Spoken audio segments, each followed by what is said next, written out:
Hamzah.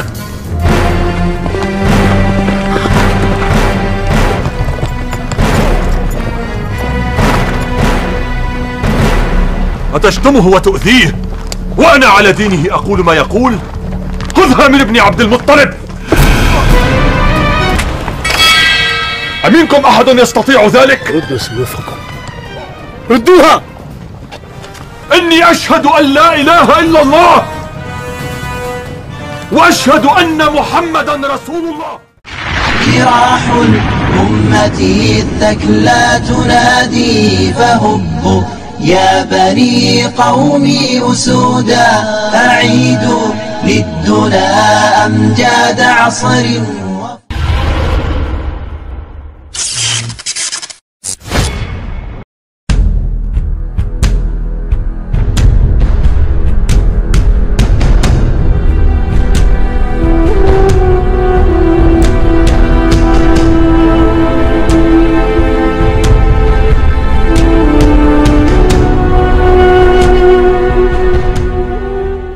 Assalamualaikum warahmatullahi wabarakatuh.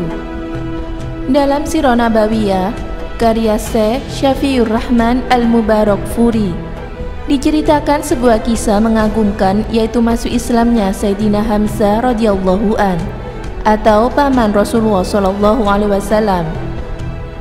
Sayyidina Hamzah radhiyallahu an memeluk Islam di saat situasi Mekah sedang memanas.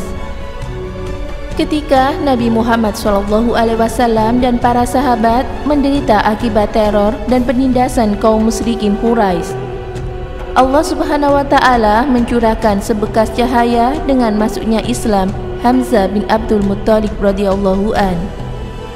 Beliau dijuluki singa Allah Azza wa Jalla atau Asadullah karena keberaniannya membela agama Islam. Beliau masuk Islam di penghujung tahun ke-6 kenabian, tepatnya bulan Dzulhijjah.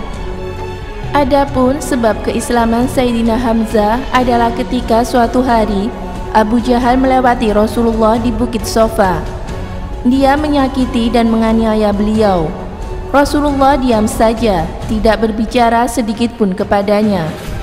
Kemudian Abu Jahal memukuli tubuh Rasulullah dengan batu di bagian kepala hingga memar dan berdarah. Setelah itu, dia pulang menuju tempat pertemuan kaum Quraisy di sisi Ka'bah dan berbincang dengan mereka.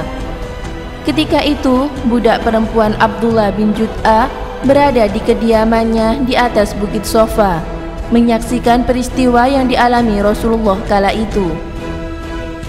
Di saat bersamaan, Hamzah datang dari berburu dengan menenteng busur panah. Maka dia pun memberitahu perihal perilaku Abu Jahal tersebut. Menyikapi itu, sebagai seorang pemuda yang berani dan dihargai di kalangan suku Quraisy, Hamzah marah dan bergegas mencari Abu Jahal. Dia pergi dan tidak peduli dengan orang yang menegurnya. Hamzah pun menyiapkan segalanya untuk memberi pelajaran kepada Abu Jahal. Manakala dia masuk masjid atau Al-Haram, beliau pun bertemu Abu Jahal serambi berkata, "Hai si hina dina, engkau berani mencaci maki keponakanku, padahal aku sudah memeluk agamanya." Kemudian Hamzah memukulinya dengan gagang busur panah dan membuatnya terluka dan babak belur. Melihat hal itu, sebagian orang-orang dari Bani Masum atau dari suku Abu Jahal terpancing emosi, dan begitu pula dengan orang-orang dari Bani Hashim atau dari suku Hamzah. Abu Jahal pun melerai dan berkata, "Biarkan Abu Imarah atau julukan Hamzah, sebab aku memang telah mencaci maki keponakannya dengan cacian yang amat jelek." Keislaman Hamzah awalnya sebagai pelampiasan rasa percaya diri seseorang yang tidak sudi dihina oleh tuannya. Namun kemudian Allah melapangkan dadanya. Kemudian beliau menjadi orang yang berpegang teguh dengan Al-Urwatun Wusqa dan menjadi kebanggaan kaum muslimin. Ketika Hamzah masuk Islam, kaum musyrikin Quraisy mulai mengurangi gangguan mereka terhadap Rasulullah dan para sahabat. Mereka sadar Hamzah akan menjadi pelindung Nabi dan kaum muslimin apabila mereka ganggu. Semua orang mengakui kehebatan Hamzah karena punya ketangkasan bermain pedang, berkuda, dan memanah. Tak seorang pun yang berani berhadapan dengan Hamzah termasuk ketika perang. Begitulah Allah meninggikan dan memuliakan derajat orang-orang yang dicintainya. Wafatnya Sayyidina Hamzah. Hamzah wafat ketika perang Uhud. Beliau terbunuh oleh tombak Wahsy, seorang budak Zubair bin Mut'im yang diimingi bebas dari budak apabila bisa membunuh Hamzah. Rasulullah SAW ikut sedih ketika mendengar kewafatan Sayyidina Hamzah. Saat perang Uhud, Rasulullah SAW berdiri di hadapan jasad pamannya yang terluka parah. Beliau bersabda, "Seandainya saja Safiyah tidak menemukan jasadnya, pasti dia akan meninggalkan hingga Allah Subhanahu wa Ta'ala mengumpulkannya di perut binatang buas dan burung." Rasulullah SAW juga bersabda, "Penghulu para syuhada pada hari kiamat adalah Hamzah bin Abdul Muttalib."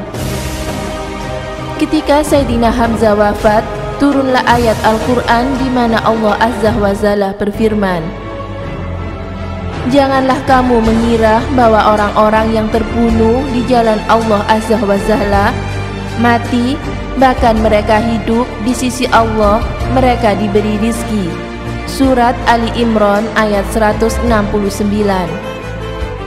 Ibnu Abbas radhiyallahu an berkata, ayat ini turun berkenaan dengan wafatnya Hamzah radhiyallahu an dan para sahabat.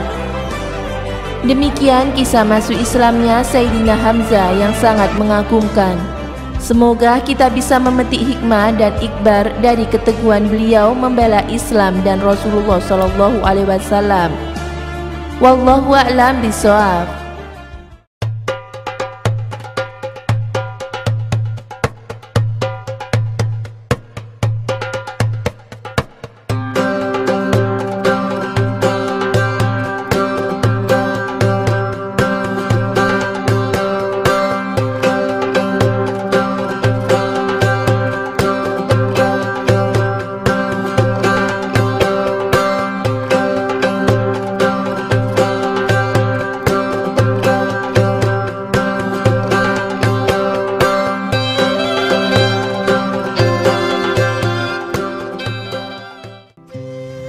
Assalamualaikum warahmatullahi wabarakatuh. Sejarah mencatat hari pertama beliau masuk Islam. Kemudian beliau belajar Islam di rumah Arqam bin Abi Arqam. Hamzah adalah pemuda yang dikenal dengan kecerdasan dan keberaniannya. Di perang Badar, Hamzah menjadi pahlawan perang Badar, yakni dijuluki Rasulullah SAW sebagai singa Allah dan Rasulnya.